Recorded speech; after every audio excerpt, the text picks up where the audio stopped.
Esclerosis sistémica progresiva, o llamada también esclerodermia generalizada, es una enfermedad de cierta manera con un componente genético que se ha asociado al antígeno leucocitario humano DR y DQ.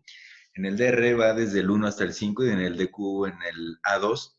Se caracteriza por una inflamación y fibrosis cutánea, en la cual llega a afectar articulaciones, huesos, órganos como pulmón y tubo digestivo. Se acompaña de fenómeno de Raynaud y esclerosis. Hay una forma limitada que de cierta manera tiene un mejor pronóstico que ahorita describiremos como tal, como síndrome de Cres. En cuanto a México, se presentan 1.7 a 2.6 casos por cada 10,000 enfermos de la piel que consultan.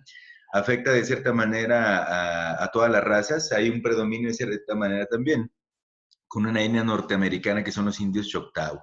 En cuanto a género, se ven más afectadas las mujeres, una relación de 3 a 4 por cada hombre, y la edad de presentación al momento de hacer el diagnóstico va entre 30 y 40 años.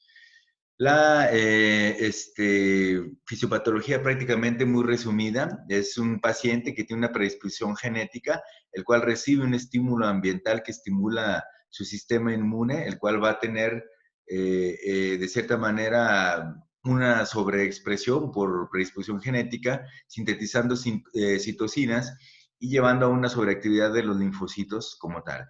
¿Qué sucede con esto? Pues lo que va a suceder es que esta respuesta inflamatoria sostenida de cierta manera va a llevar a la inducción de fibroblastos con mayor síntesis de la colágena, así como también algunas proteínas quimioatrayentes que de cierta manera cerrarán el ciclo vicioso de estar estimulando la migración de células inflamatorias hacia el sitio de afectación.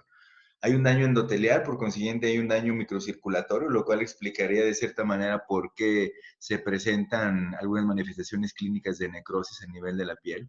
Este estímulo ambiental se ha visto en relación con la exposición a sílice en una forma laboral, por ejemplo, los canteristas, la exposición a cloruro de vinilo y de hidrocarburos en algunos curtidores de piel, se ha relacionado con infección por citomegalovirus y en algunos casos con plastillas mamarias estéticas, los cuales realmente no tienen una demostración que realmente suceda así. La clasificación hay una forma limitada y una forma difusa. La forma limitada está incluida en la forma limitada está incluida la acroesclerosis como tal y el síndrome de Cres, que ya dijimos que tienen de cierta manera mejor pronóstico, cual está constituido por la formación de carcinosis cutánea, el fenómeno de Raynaud, fibrosis esofágica, esclerodactilia y telangiectasias. En la forma difusa, como tal, toma el nombre de esclerosis sistémica difusa. En relación a esto, pues corresponden cada una de las mencionadas a la clasificación de Barnett 1, 2 y 3 correspondientemente. El cuadro clínico puede llegar a aparecer como manifestación inicial el fenómeno de Raynaud hasta un 28 a 55% de los casos y puede aparecer incluso entre 3 a 20 años antes de las manifestaciones cutáneas propiamente dicho. Podemos ver el fenómeno de Raynaud como hay una palidez inicial acompañada posteriormente de un fenómeno de cianosis, los cuales son inducidos por cambios extremos de la temperatura como tal. Ya en algunas fases más avanzadas se puede llegar a presentar el paciente con ulceraciones digitales y es un momento de empezar a sospechar en el diagnóstico. Esto se da por necrosis, donde ya dijimos que hay alteración de la microcirculación cutánea está dada por este daño endotelial.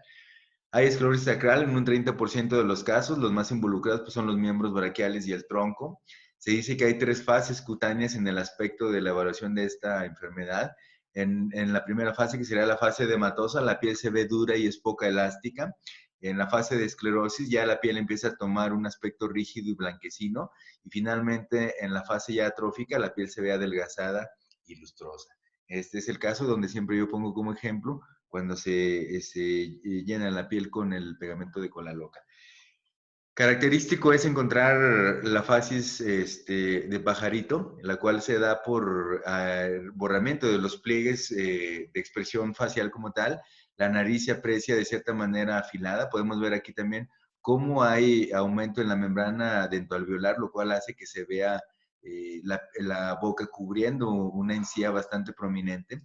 Y también el paciente va teniendo problemas para la apertura ocular, lo cual se llama microstomía. Podemos ver por aquí algunas alteraciones en los pliegues de expresión y aquí podemos ver algunas de las telangiectasias que ya habíamos mencionado que son características en algunas formas de la clasificación previa. Algunos signos tempranos, esta es una pregunta que puede ser evaluable. ¿Cuáles son los signos tempranos de la esclerodermia? Aquí podemos ver el signo del cuello, en donde se marcan prácticamente los pliegues del músculo esternocleidomastoideo. Podemos ver también manifestaciones de la cromicidad como manchas en sal y pimienta en la parte anterior y posterior del tórax, las cuales pueden ser en un 30% de los casos. Podemos ver telangiectasias en la cara, como ya habíamos visto en la imagen de la microstomía como tal. Puede haber también telangiectasis en lo que son los pliegues proximales de la uña, ya en una fase tardía, en donde ya hay una piel bastante atrófica. Aquí podemos ver esas telangiectasias como tal. Puede haber esclerodactilia en 40-62% de los casos, con convexidad unguial, ¿sí? Puede haber hiperkeratosis como tal, y en la yema de los dedos puede haber úlceras como tal, ¿verdad?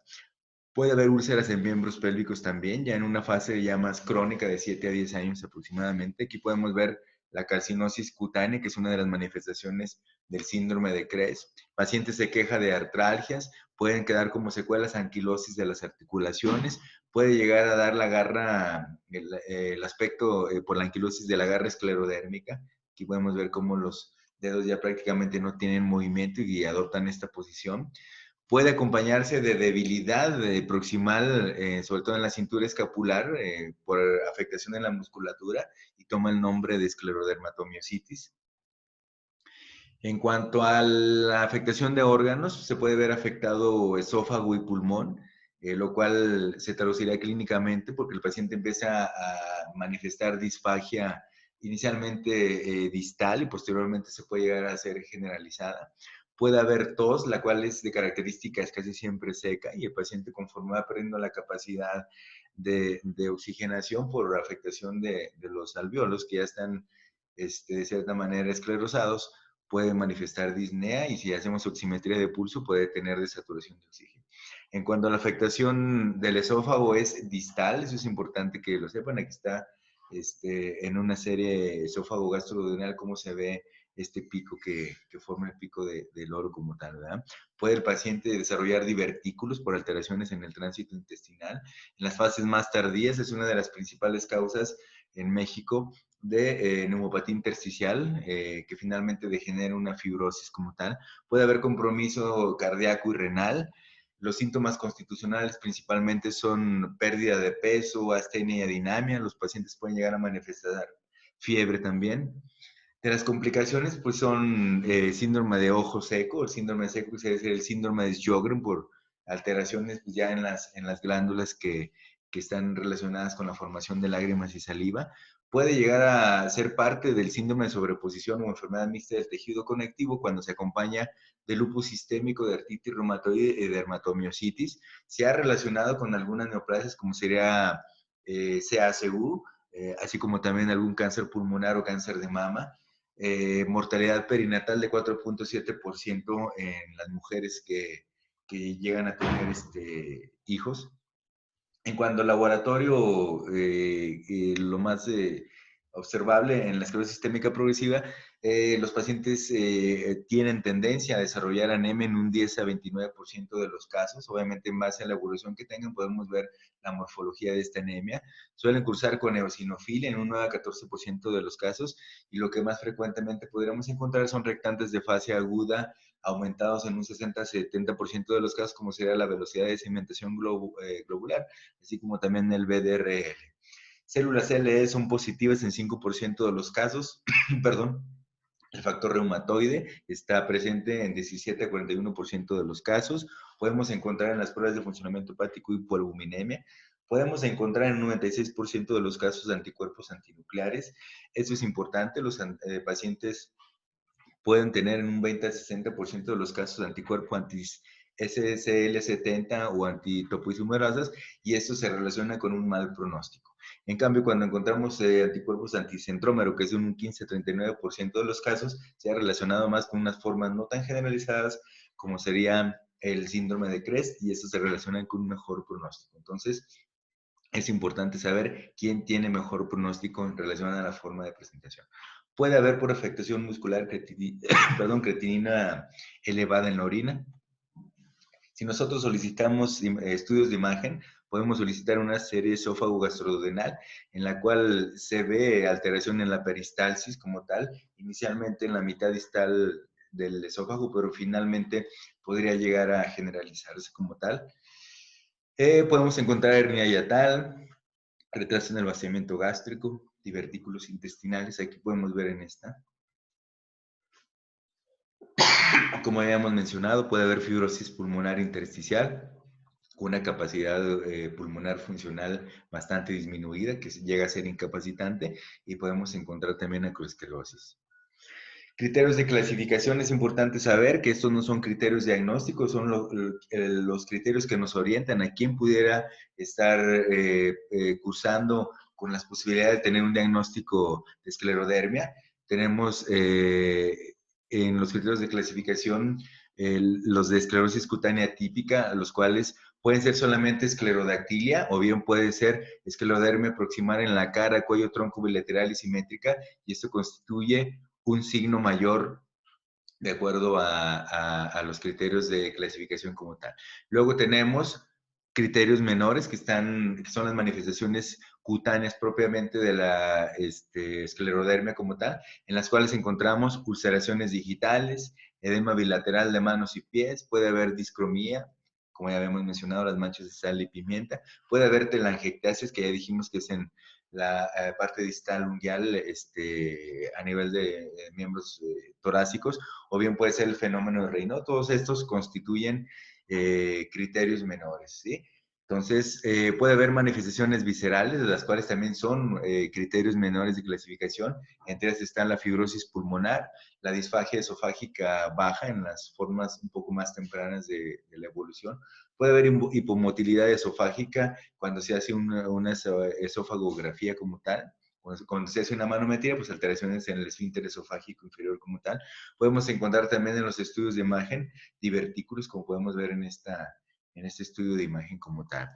97% de los casos sí llegan a presentar un criterio mayor o bien pueden llegar a presentar dos o más criterios menores, los cuales pusimos aquí en la diapositiva marcados con asterisco y lo pusimos los otros marcados con una crucecita como tal, de acuerdo a los criterios de la Asociación Americana de Reumatología. El pronóstico es importante saberlo, debemos explicar al paciente qué riesgos tiene y qué le puede suceder. La evolución realmente llega a ser impredecible, puede ser lenta o puede ser rápida, no se sabe qué paciente pueda presentar una u otra forma. Puede llegar a ser hasta 20 años y ya posteriormente pues, presentar la muerte. En la progresión rápida se ha visto que por lo común no hay fenómeno de Raynaud, entonces pues el pronóstico también de cierta manera podría verse más ensombrecido. Podemos considerar que los anticuerpos anti-SSL70 y los anticentrómero pueden considerarse como pronósticos. Les va mal a los que tienen anti-SSL70 y a los que tienen anticentrómero les va mejor, porque se ha relacionado, como ya comentamos, con las formas más localizadas. La sobrevivencia a 5 años es de un 70-90% en los adultos y en los niños solamente en un 70%, no hay muchos casos como tal. La principal causa de muerte, que está mencionada con negritas, es daño renal en un 42.5% de los casos, insuficiencia respiratoria en un 17.5% de los casos y posteriormente ya en los casos restantes por afectación cardíaca y gastrointestinal. Tratamiento, no hay uno que sea efectivo para erradicar la enfermedad, prácticamente es sintomático. Lo principal y la primera línea de tratamiento son las medidas generales. Se debe dar una dieta fraccionada en base a que el paciente tiene compromiso esofágico. Se debe procurar mantener la cabecera elevada para evitar el reflujo. Se deben de dar antiácidos, ¿sí? Se debe de dar lubricación en la piel, se deben de dar guantes protectores para evitar los traumatismos. De fármacos contamos con medicamentos como la D-penicilamina, dosis de 750 miligramos al día. Puede sobrevenir una mejoría hasta el año de tratamiento. La dosis puede ser ascendente y posteriormente verse sostenida. Uno de los principales efectos adversos pues, es un daño renal. Por consiguiente, también se debe tener cuidado en pacientes que ya tienen una depuración de creatinina menor de 30 mililitros por minuto. Está contraindicada en mayores de 60 años, en pacientes embarazadas y pacientes que tienen alergia a la penicilina, ya que presenta de cierta manera reacción cruzada. Los glucocorticoides disminuyen principalmente los síntomas articulares y los generales, no limitan la afectación visceral. Se opta por prednisona de 0.5 miligramos por kilogramo de día y se va disminuyendo la dosis en forma progresiva hasta mantener una dosis de sostén de 5 a 10 miligramos al día. Funciona la colchicina como un inhibidor del ensamblaje de microtúbulos de queratina. Se puede llegar a utilizar inmunomoduladores como la diaminodifenilsulfona en una dosis de 100 a 200 miligramos al día. Se ha llegado a utilizar pentoxifilina en un compromiso vascular bastante importante. Se ha llegado a utilizar profilaxis de trombótica con ácido acetil salicílico. Incluso se ha llegado a utilizar luz ultravioleta pulsada como parte del tratamiento como tal. Puede llegar a ser específico el tratamiento. Por ejemplo, podemos utilizar antibióticos, perdón, con efectos inmunomoduladores como la aminociclina, cuando se presentan las formas con el síndrome de Cres. Podemos llegar a utilizar para disminuir esa alteración vascular, como es el fenómeno de Raynaud, caso antagonistas, inhibidores de la ECA o bloqueadores ARA2 como tal. Se prefieren los inhibidores de la fosfodiesterasa cuando hay compromiso pulmonar y que empieza a generar esto hipertensión arterial pulmonar.